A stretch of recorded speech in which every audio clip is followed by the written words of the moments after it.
Hello friends, good morning. Myself doctor Amit Upadhyay, team CLC Sikar. तो कल तक अपन ने पढ़ा था फर्टिलाइजेशन का पाथवे, और फर्टिलाइजेशन के पाथवे में अपन लोग कहां तक पहुंच गए थे कि अपन ने सबसे पहले स्पर्म को, सबसे पहली जो मेम्ब्रेन होती है उसका नाम था सीआर, बोले तो कोरोना रेडिएटा। कोरोना रेडिएटा के यहां पर अपन ने बात की थी कल कि यहां पर जो बॉन्ड होता है उसको अपन बोलते हैं हाई एलोनिक एसिड बॉन्ड। ये कौन सा था आपने? हाया ल्यूरोनिक एसिड बॉन्ड, ठीक है। और इस हाइड्रोनिक एसिड बॉन्ड को स्पर्म ने क्या कर दिया था, यहां से आते हुए ब्रेक कर दिया था। ये लीजिए साहब, इसको ब्रेक कर दिया था। उसके बाद में आई थी लेयर कौन सी आपके, जोना पेलुसिडा, इसको भी ब्रेक कर दिया था इसने। और फिर ये एंटर हो गया था इस स्पेस के अंदर। इस स्पेस को अपन बोलते हैं पेरीवाइटेलाइन स्पेस। क्या बोलते हैं? पेरीवाइटेलाइन स्पेस। ये देखिए, ये वाला जो है इसको बोलते हैं पेरीवाइटेलाइन स्पेस। तो ध्यान रखिएगा, स्पर्म को अपन ने कल यहां तक पहुंचा दिया पेरीवाइटेलाइन स्पेस में। क्लियर? तो अपन को पता है सबसे पहले इसने क्या रिलीज किया था, कोरोना रेडिएटा पेनिट्रिंग एंजाइम, बिल्कुल, जिसका नाम था जोना हाइलोनिक एसिड, या ल्यूरोडिनेज एंजाइम, बिल्कुल सही बात है। जिसको इसने किसको पेनिट्रेट कर दिया? कोरोना को। फिर यहां पर आ गया कौन सा? जोना पेलुसिडेज।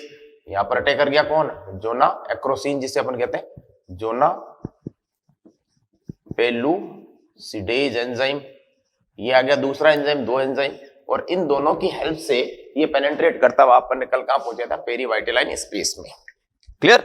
अब अपन आज टॉपिक शुरू करते हैं। पेरीवाइटेलाइन स्पेस के आगे क्या होगा देखिए आप। पेरीवाइटेलाइन स्पेस में सिस्टम आ गया, और जो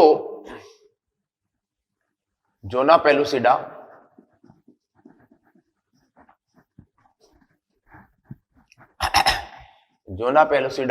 वापिस रिपेयर हो जाती है।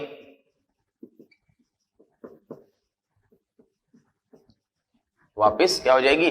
रिपेयर हो जाएगी। जहां से ये टूटी थी वहां पर ये रिपेयरिंग हो जाएगी इसकी। इसके बाद में ये आप देख लेना, इंग्लिश में लिख देना, रिपेयर होगी। रिपेयर होने के बाद में अब जैसे ही स्पर्म पेरीवाइटेलाइन स्पर्म में आया और वापस रिपेयर होते हैं, जिसके कारण अन्य स्पर्म्स नहीं आ पाते हैं। अर्थात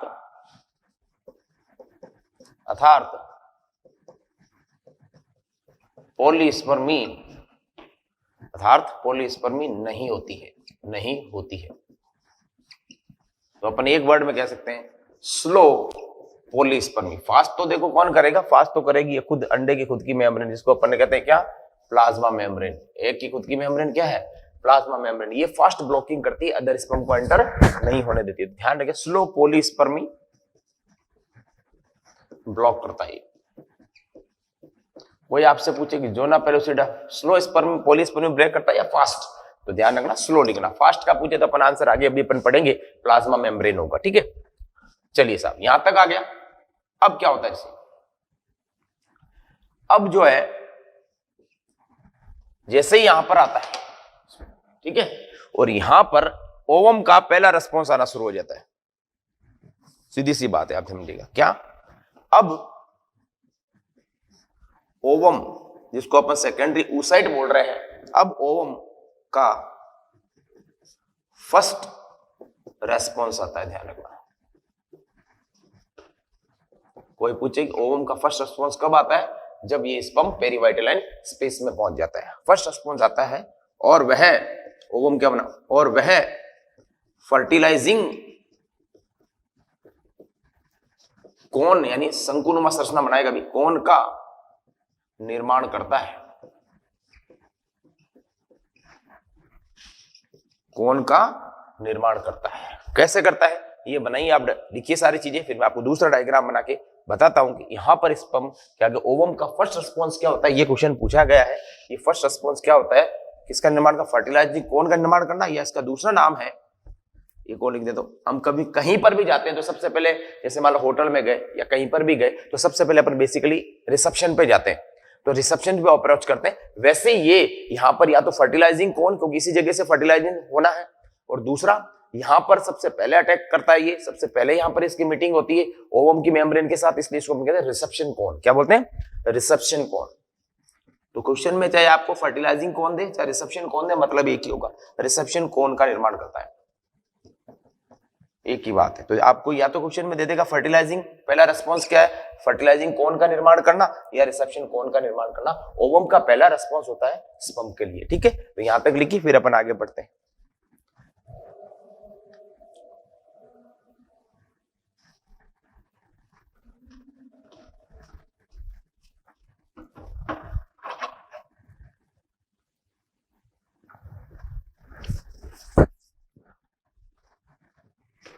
हो गया, चलिए।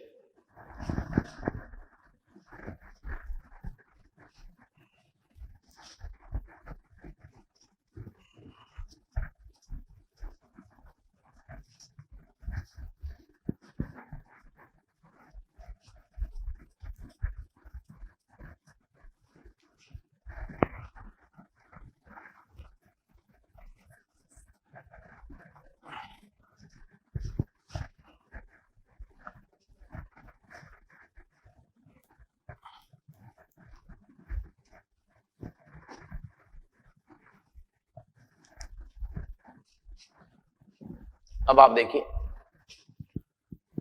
यानी रिसेप्शन कोन का निर्माण करना, करेक्ट। चलिए साहब, ये ओम के बाद में इसका डायग्राम उसको जूम कर रहा हूं, देखो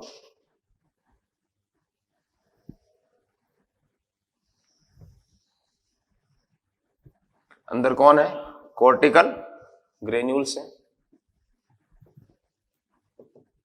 इसमें एसिडिक म्यूकोपॉलीसेकेराइड बना पड़ा है, और बीच में इसका न्यूक्लियस है, बिल्कुल ये साइटोप्लाज्म तो होते ही है एक के अंदर, ये सेकेंडरी साइड इसका अंदर वाला डायग्राम बना रहे हैं, ठीक है। और बाहर से अपन बना लेते हैं, ये कौन सी, जोना पेलुसिडा, बिल्कुल सही बात है।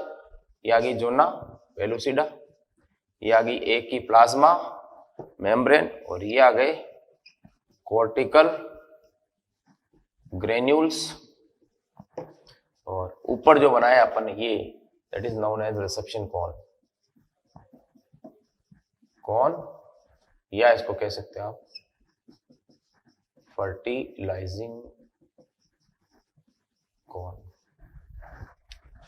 रिसेप्शन कौन या फर्टिलाइजिंग कौन। और दूसरी बात आप नोट कीजिएगा,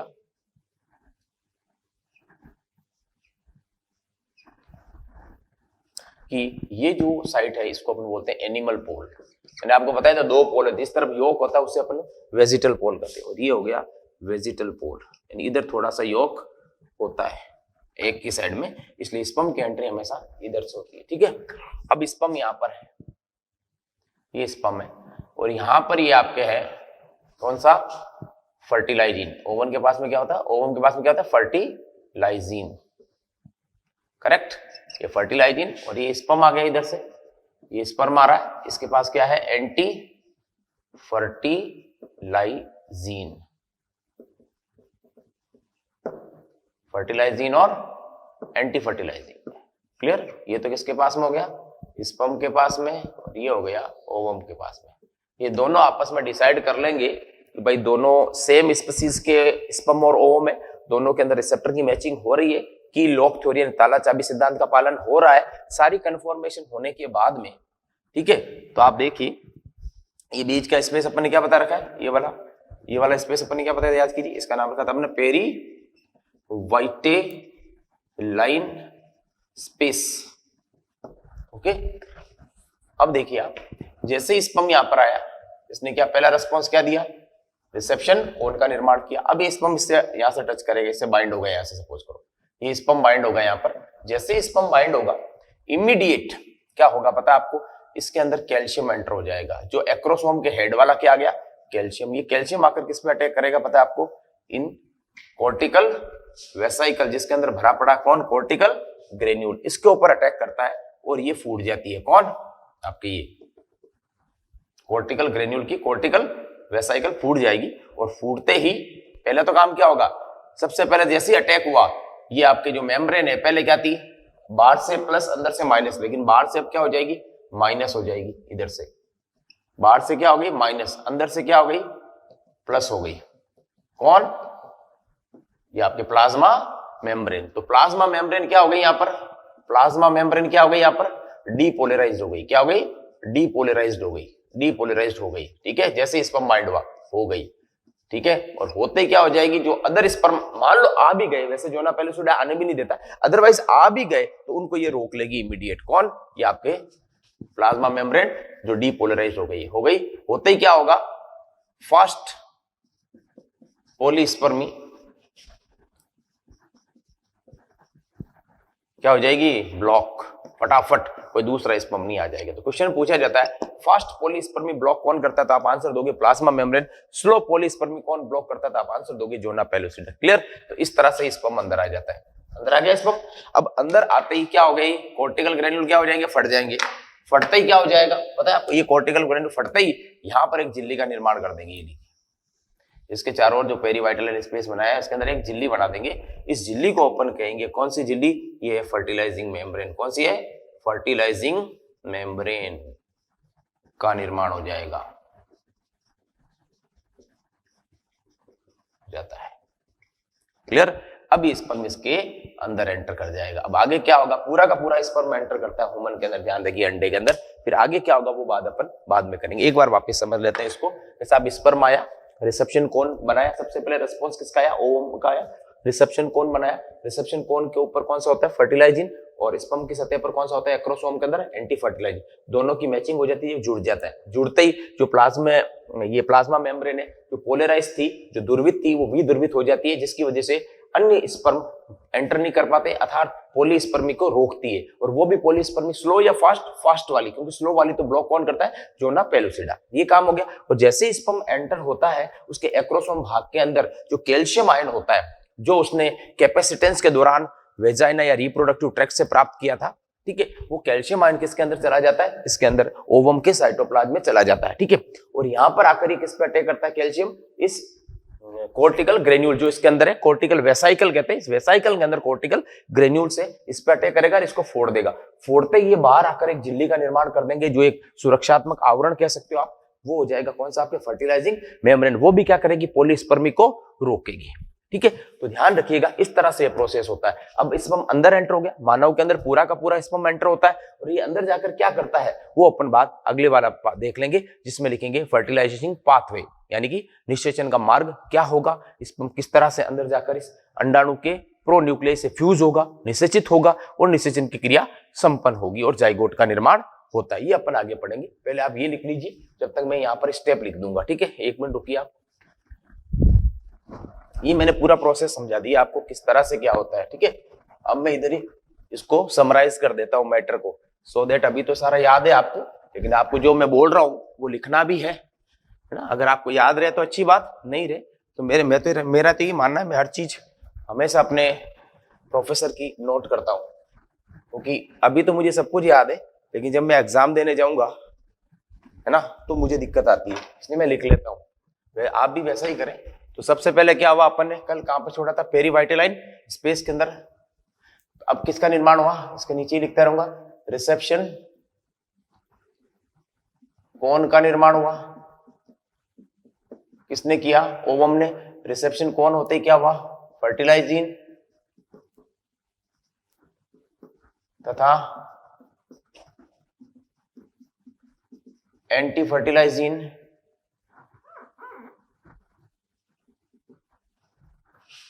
का स्पेसिफिकेशन हुआ, यानी कि विशिष्टीकरण हुआ। एक दोनों ने पहचान लिया भी सही है, बिल्कुल सेम स्पीसीज का स्पर्म और ओवम है हुआ। ठीक है, नेक्स्ट स्पर्म का एक्रोसोम ओवम की प्लाज्मा मेम्ब्रेन से जुड़ गया, बिल्कुल जुड़ गया वहां पर, फर्टिलाइजिन और एंटी फर्टिलाइजिन की जगह पर जुड़ गया। आगे यहाँ पर देखो अब क्या होगा, प्लाज्मा मेम्ब्रेन डीपोलराइज हो गई,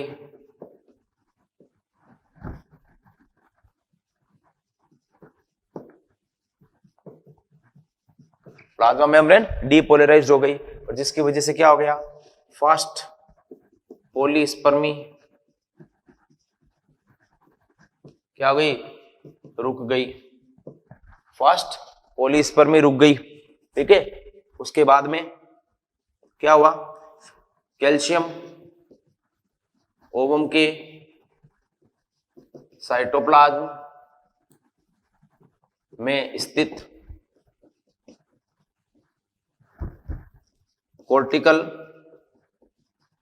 वेसाइकल, कोर्टिकल पुट्टिकाओं, इसे ही तो कहते हैं कोर्टिकल रिएक्शन। क्वेश्चन पूछा जाता है कोर्टिकल रिएक्शन क्या होती है, यही है, ये फूट गई बाहर, एक प्लाज्मा मेम्ब्रेन का निर्माण कर दिया, इसको अपन कहते हैं फर्टिलाइजिंग मेम्ब्रेन। कोर्टिकल वेसाइकल फट गई और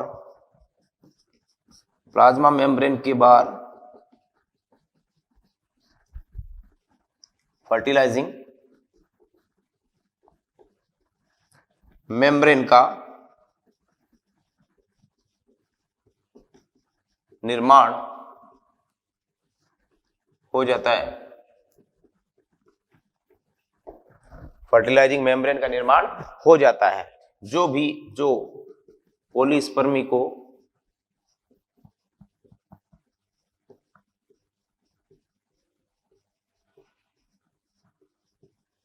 रोकती है।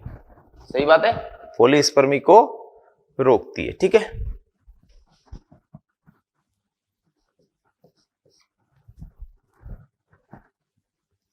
इस तरह से ये यहां तक हो गया आपने। ठीक है, अभी स्पर्म एंटर कैसे करें, ये सारी चीजें जो मैंने आपको बताई थी वो सारी की सारी मैंने यहाँ पर एक्सप्लेन कर दी है। ठीक है, इसके आगे क्या होगा, स्पर्म तो एंटर हो गया किसके अंदर, अंडाणु के अंदर, इसके आगे वाला पार्ट अपन अब पढ़ेंगे। ठीक है, ये लिखिए फटाफट।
क्लियर, चलिए ये आपके फर्टिलाइजेशन का प्रोसेस कंप्लीट हो जाता है।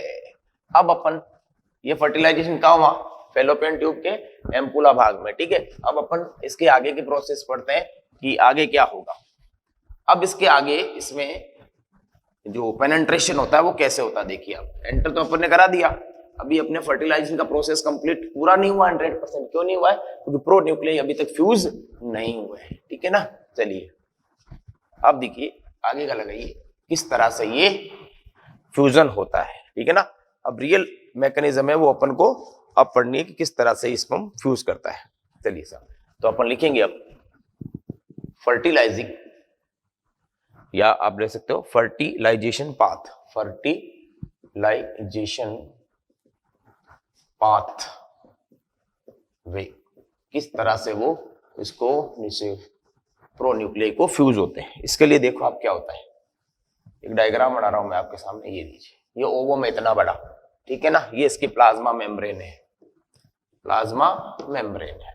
ठीक है, और अब आप देखिए ये कौन सा पोल है, एनिमल पोल है, ये कौन सा है, वेजिटल पोल है। अब अपन इसको यहाँ से स्पर्म को एंटर कराते हैं, स्पर्म पेनिट्रेशन करते हैं। सबसे पहले स्पर्म को आपने एंटर करा दिया था यहाँ अंदर, याद कीजिए अभी थोड़ी देर पहले।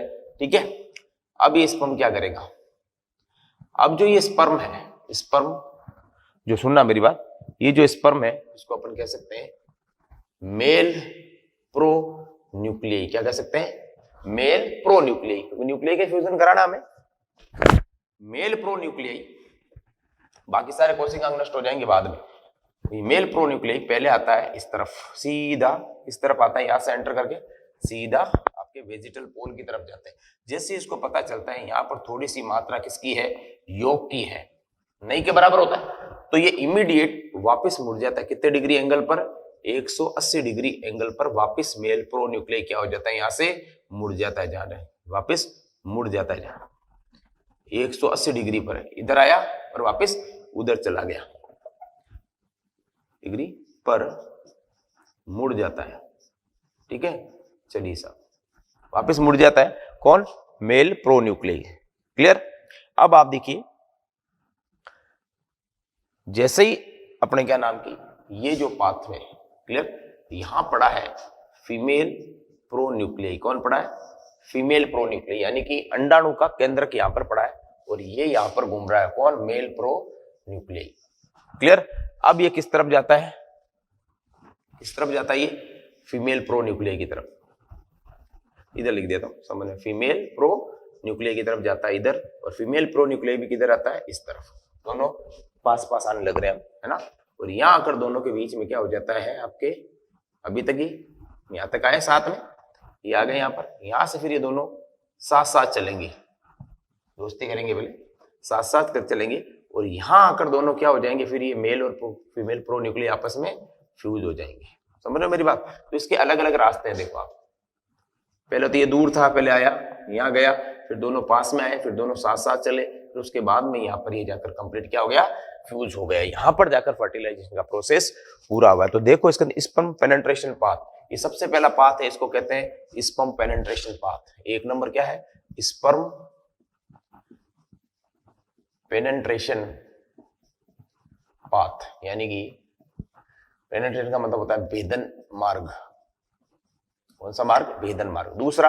दूसरा जो है उसको अपन बोलेंगे मेल प्रोन्यूक्लियाई कोपुलेशन पाथ, ये वाला इस तरफ जा रहा है ना, ये इसे बोलेंगे मेल प्रोन्यूक्लियाई कोपुलेशन। कोपुलेशन का मतलब क्या हुआ, संभोग करना, मैथुन मार्ग, यानी मैथुन के रास्ते पर चल पड़ा ये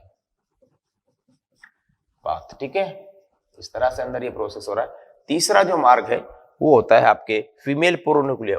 इधर देखो आप, फीमेल प्रोन्यूक्लियाई भी किधर आता है, कोपुलेशन करने के लिए। दोनों में एग्री हो गए, ये भी एग्री हो गया, ये भी एग्री हो गया। ठीक है, डिसीजन बाद में लेंगे, अभी तो ये साथ साथ घूम रहे हैं। तो फिर आ जाएगा फीमेल प्रोन्यूक्लियाई कोपुलेशन पाथवे। ठीक है, ये हो गया तीसरा। अब देखो, अब आप इन दोनों का साथ में सात मार्ग हो जाएगा, ये वाला यहां पर आ गए, यहां आने के बाद में ये फ्यूज हो गए, यहां पर ये आ गया, और फिर यहां से इनमें विदलन प्रारंभ हो जाएगा। ये लीजिए साहब, ये कोशिका तो 2n है लेकिन सेल एक ही है, ठीक है ना। ये आ गया 4 नंबर, यहां पर हो गया इनका क्या, फर्टिलाइजेशन। क्या हो गया, फर्टिलाइजेशन। दोनों ने शादी कर ली, ठीक है, ये शादी हो गई, यहाँ पर शादी होने के बाद बच्चे होंगे। ठीक है, तो ये जो चौथा मार्ग जो है, जो मैंने बनाया ब्लू कलर में, इससे अपन कहते हैं विदलन मार्ग। क्या कहते हैं, विदलन मार्ग। विदलन का मतलब होता है इनमें विभाजन होगा, इनकी संख्या बढ़ेगी।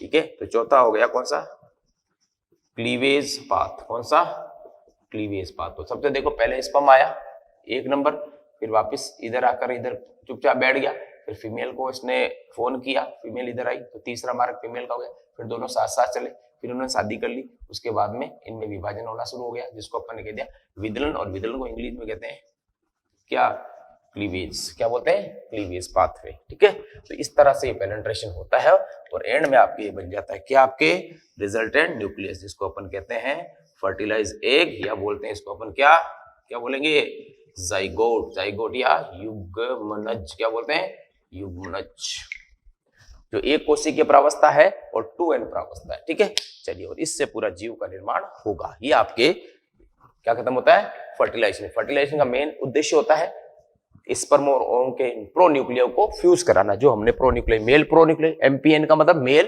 प्रोन्यूक्लियर, यानी नर पार्क केंद्र और मादा प्राक केंद्र, यानी मेल एंड फीमेल प्रोन्यूक्लियस। ठीक है, इनको फ्यूज कराइए। फिर अपन पढ़ते हैं अब अगला जो स्टेप होगा, वो होगा जाइगोट में क्या शुरू हो जाएगा, विभाजन। विभाजन को हम बोलेंगे विदलन। तो अगला हेडिंग लगाएंगे अपन विदलन। ये लिखिए पहले फटाफट।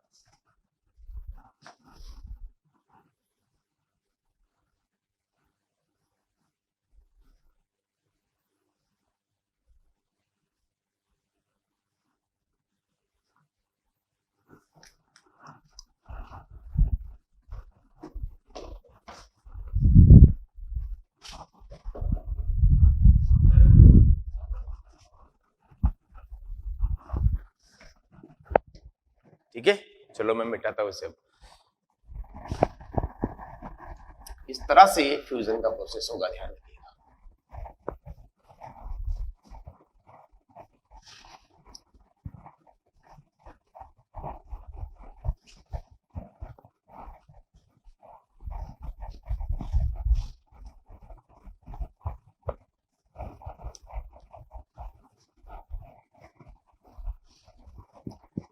तो नेक्स्ट टॉपिक लगाइए आप, विदलन।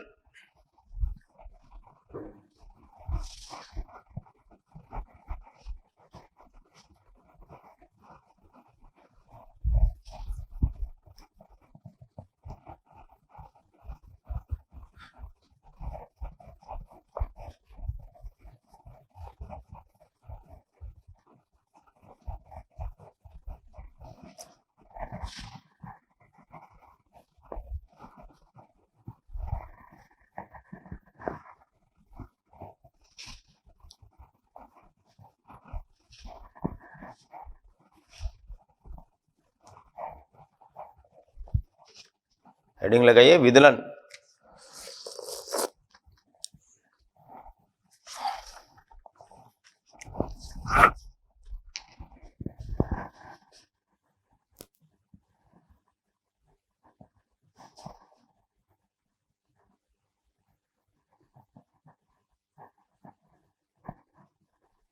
विदलन क्या होता है? विदलन कुछ नहीं है, बिल्कुल समसूत्री विभाजन जैसा ही है।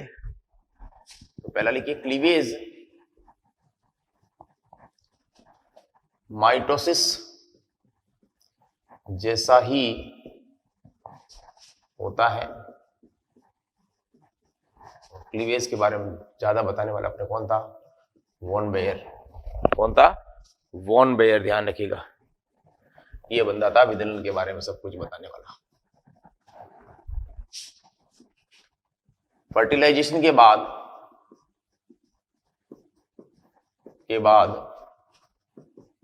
युग्मनज, यानी जिसको अपन क्या बोलते हैं, जाइगोट में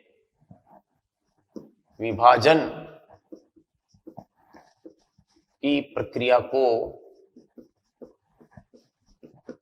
विदलन कहते हैं। ध्यान रखना, विदलन कहते हैं। नेक्स्ट, जाइगोट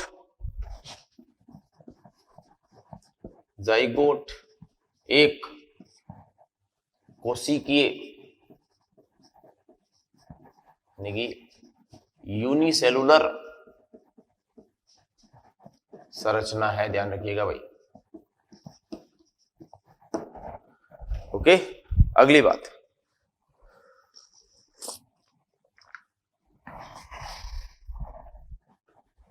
क्लीवेज में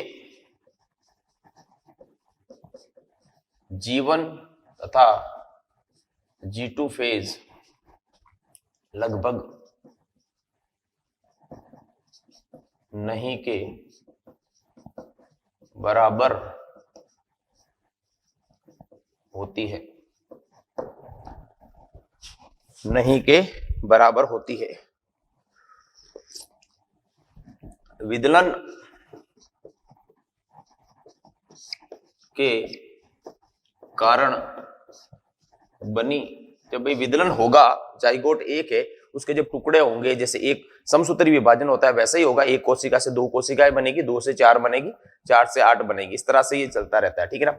और विदलन भी वैसा ही होता है, 2 से 4, 4, 6, 8। लेकिन इसमें कभी कभी एक कोशिका से 2 बनती है, 2 से 3 बनती है, 3 से 4, 4 से फिर 5, 5 से 8, इस तरह से थोड़ा सा चल सकता है। लेकिन एग्जैक्टली समसूत्री विभाजन नहीं है। कहीं कहीं एसिंक्रोनाइज भी होता है, कहीं कहीं सिंक्रोनाइज भी होता है। ठीक है ना, इसलिए इसको अपन कंसिडर नहीं करते हैं। ओके, पहली बात, जो विदलन है बनी, विदलन होगा, मान लो ये एक जाइगोट बना दिया मैंने, ये 2n एक जाइगोट है, युग्मनज है।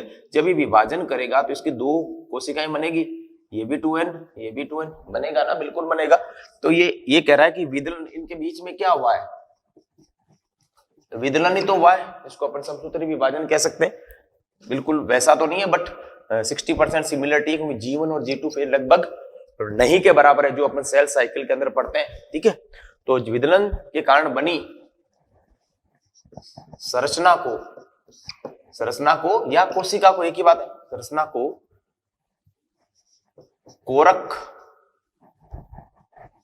कोरक खंड या ब्लास्टोमियर बोलते हैं। क्या बोलते हैं? ब्लास्टोमियर। तो ध्यान रखना, जो ये बन रहे हैं विदलन के फलस्वरूप, ये तो क्या था? जाइगोट। जाइगोट से क्या बन गया आपके? ये भी जाइगोट का विभाजन हो गया, लेकिन इसको अपन, इन दोनों को अपन क्या बोलेंगे? ब्लास्टोमियर्स। क्या बोलेंगे? ब्लास्टोमियर। ये हो गई कौन सी? 2 सेल स्टेज। कौन सी हो गई? 2 सेल स्टेज। ये जाइगोट कौन सी? Only 1 cell stage. एक कोशिकीय प्रावस्था है स्टेज। ये 1 सेल स्टेज है, ये 2 सेल। और ये कोशिकाएं जो बनी है इसके फलस्वरूप उसको अपन बोलेंगे ब्लास्टोमियर्स। क्या बोलेंगे? ब्लास्टोमियर्स। ठीक है, ये पॉइंट लिखिए आप, फिर अपन कुछ और पॉइंट की बात करते हैं। और ये ध्यान रखें, विदलन केवल भ्रूणी अवस्था, एम्ब्रायोनिक भ्रूणी अवस्था, एम्ब्रायोनिक अवस्था में होता है, में ही होता है। ध्यान रखिएगा, यहां में ही लिखा है, इसका मतलब केवल एम्ब्रियोनिक स्टेज में होगा, यानी कि जब फीटस बाहर आ जाएगा, डेवलपमेंट पूरा हो जाएगा, उसके बाद में विदलन की प्रक्रिया नहीं होगी। बाहर क्या? एम्ब्रायोनिक स्टेज अपन मैक्सिमम 2 मंथ तक, प्रेगनेंसी इम्प्लांटेशन से लेकर 2 महीने तक, 2 से 3 महीने तक का जो ड्यूरेशन होता है वो बोलते हैं एम्ब्रायो। उसके अंदर जो विदलन होना है हो जाएगा, उसके बाद में कोई विदलन की प्रक्रिया नहीं होती, लेकिन समसूत्री विभाजन जीवन भर चलता रहता है। ठीक है, तो आप ये लिखिए पहले, फिर अपन आगे की बात करते हैं।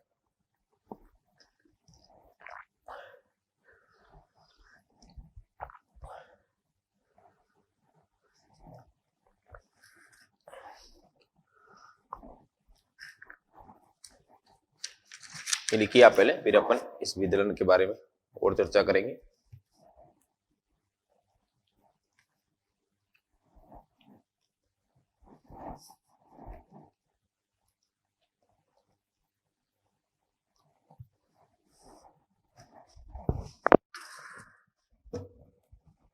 हो गया सर? चलिए,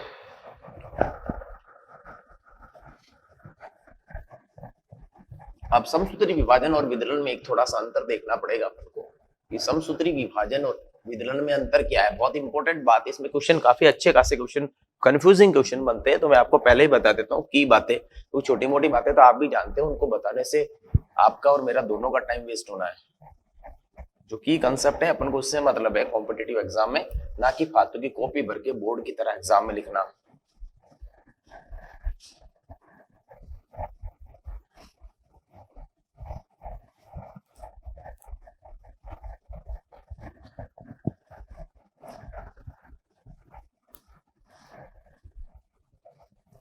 आप देखिए, सबसे पहले मैं लिख रहा हूं, इधर तो लिख रहा हूं विदलन यानी क्लीवेज, ठीक है, और इस तरफ लिख रहा हूं मैं माइटोसिस यानी समसूत्री विभाजन। इन दोनों में अपन क्या कर रहे हैं? अंतर कर रहे हैं। ठीक है, पहला अंतर अगर अपन बात करें तो ध्यान रखिएगा, ये केवल एम्ब्रायोनिक यानी भ्रूणी अवस्था में होता है।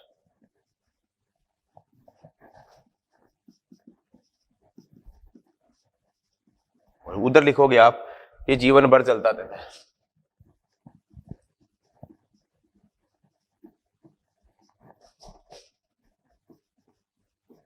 समसूत्री विभाजन चलता रहता है, कहीं ना कहीं कोशिकाएं नष्ट होती है और विभाजन होता रहता है। दूसरा अंतर देखिए,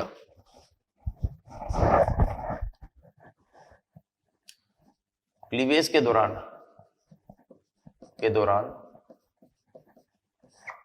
ब्लास्टोमियर की संख्या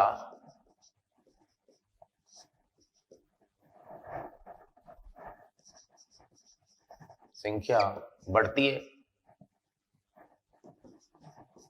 परंतु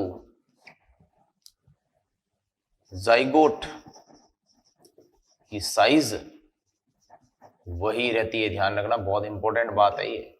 यानी कि जैसे में आप सुनो मेरी बात, आप जैसे कि ये जाइगोट है, ठीक है ना, इसमें मान लो विदलन हो गया, ये जाइगोट है, इसमें विदलन होकर इसके 2 बन गए, 4 बन गए, 6 बन गए, 8 बन गए, लेकिन इसकी जो साइज इतनी बार की मान लो कितनी थी ना, 2 mm, तो इसकी भी बाहर 2m, अंदर टुकड़े सेल के ज्यादा हो जाएंगे, लेकिन इसकी साइज में और इसकी साइज में कोई परिवर्तन नहीं आएगा, चाहे वो क्लीवेज किया हुआ हो चाहे वो अनक्लीवेज्ड हो, दोनों की साइज सेम ही रहेगी। ध्यान रखिएगा, अंदर की कोशिकाओं के टुकड़े हो जाएंगे, अंदर के साइटोप्लाज्म के टुकड़े हो जाएंगे, लेकिन बाहर का जो होगा वो साइज बराबर रहेगा। नहीं तो ये बड़ा होता गया तो फेलोपियन ट्यूब में ही फंस जाएगा, यानी प्रेगनेंसी फेलोपियन ट्यूब में हो जाएगी, यूट्रस में कैसे होगी।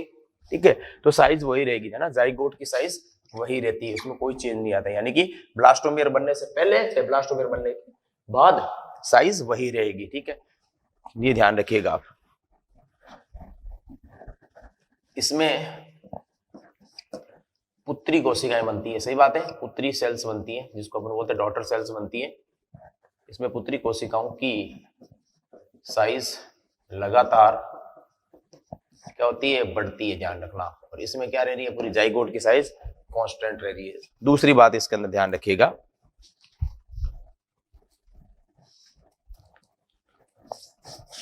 इसमें साइटोप्लाज्म की वृद्धि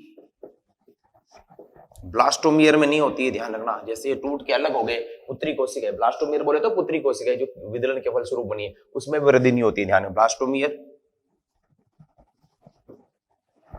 इसमें साइटोप्लाज्म की वृद्धि ब्लास्टोमियर में नहीं होती है, ध्यान रखिएगा। इसलिए साइज क्या रह गया, इसका कांस्टेंट रह गया। और इसमें डॉटर सेल, पुत्री कोशिकाएं बोले तो डॉटर सेल्स में साइटोप्लाज्म की वृद्धि होती है, इसलिए इनकी साइज बढ़ती है, ये वृद्धि होती है, ध्यान रखना। वृद्धि होगी तो साइज बढ़ जाएगी। ठीक है, अगली बात,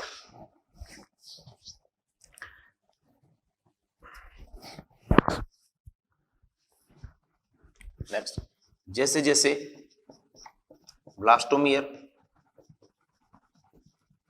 की संख्या बढ़ती है, जैसे जैसे ब्लास्टोमियर की संख्या बढ़ती है, वैसे वैसे ब्लास्टोमियर का आकार कम होता जाता है, ध्यान रखना। जैसे जैसे ब्लास्टोमियर के नंबर पड़ेंगे, मान लो कि पहले ब्लास्टोमियर 2 थे, फिर 4 हो गए, फिर 8 हो गए, फिर 16 हो गए, तो ब्लास्टोमियर की साइज क्या हो रही है, छोटी हो रही है लगातार, ध्यान रखिएगा। सेम साइज की ब्लास्टोमियर नहीं बन रहे, उसके साइज धीरे धीरे कम होते। तो जैसे जैसे ब्लास्टोमियर की संख्या बढ़ रही है, वैसे उसका आकार भी घटता हुआ जा रहा है, ध्यान रखिएगा। और इसमें क्या होता है, इसमें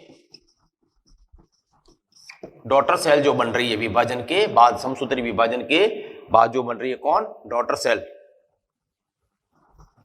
डॉटर सेल्स की साइज मदर सेल के बराबर होती है, कम नहीं होती, ध्यान। इसमें तो साइज क्या हो रही है, लगातार आकार कम हो रहा है, साइज मदर सेल के बराबर होती है, यानी पुत्री और माता बराबर है, सब बराबर होती है, अर्थात साइज कम नहीं होता है, ध्यान रखना। ये सबसे बड़ी बात है, क्लियर। ये मेन डिफरेंस मैंने आपको लिखी, ध्यान रखिएगा। अब क्लीवेज में क्या होता है, देखो आप, इधर लिख देता हूं मैं, क्लीवेज के अंदर जो मेन पॉइंट है उनको ऊपर लिख रहा हूं मैं अलग पेन से। इसमें ध्यान रखिएगा आप, डीएनए रिप्लिकेशन होता है, डीएनए की संख्या बढ़ती है, डीएनए रिप्लिकेशन होता है, पहली बात। दूसरा, साइटोप्लाज्म की मात्रा नहीं बढ़ती है, ये तो मैंने नीचे लिख दिया, देखो आप, वृद्धि नहीं होती, साइटोप्लाज्म की मात्रा नहीं बढ़ती है, आपको ये याद रखना है पॉइंट, बस नहीं बढ़ती है, ये मेन की पॉइंट है इसके। उधर आ जाइए आप, उसमें डीएनए रेप्लिकेशन भी होता है और साइटोप्लाज्म भी होता है, इसमें डीएनए का रिप्लिकेशन भी होता है और साइटोप्लाज्म में वृद्धि भी होती है, ध्यान रखना, भी होती है, दोनों काम होते हैं इसके अंदर, किसके अंदर, माइटोसिस के अंदर। क्लीवेज में ऐसा नहीं होता, साइटोप्लाज्म की वृद्धि नहीं होती। ठीक है, अब इसके ध्यान है, इसमें जो है, जो ये इसमें इंटरफेज जो होती है विभाजन की, इंटरफेज वो क्या होती है, शॉर्ट होती है, क्योंकि G1 G2 नहीं के बराबर है। ठीक है, इसमें इंटरफेज क्या होती है, लॉन्ग होती है। इंटरफेज प्रावस्था कोशिका विभाजन की क्या होती है, लॉन्ग होती है, क्योंकि इसमें G1 और G2 फेज होती है। ठीक है, ये हो गई आपकी विदलन की परिभाषा। अब अपन एक डायग्राम के थ्रू समझेंगे कि विदलन किस तरह से होता है और क्या होता है। ठीक है ना।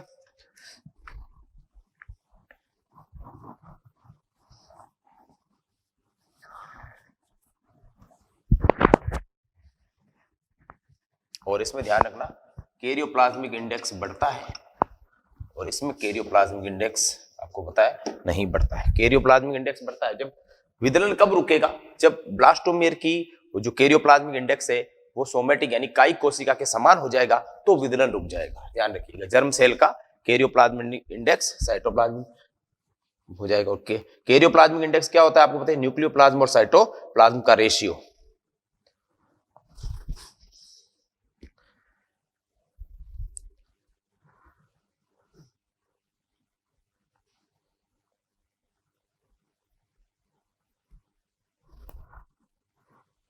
चलिए साहब आगे बढ़िए फटाफट, हो गया। चलिए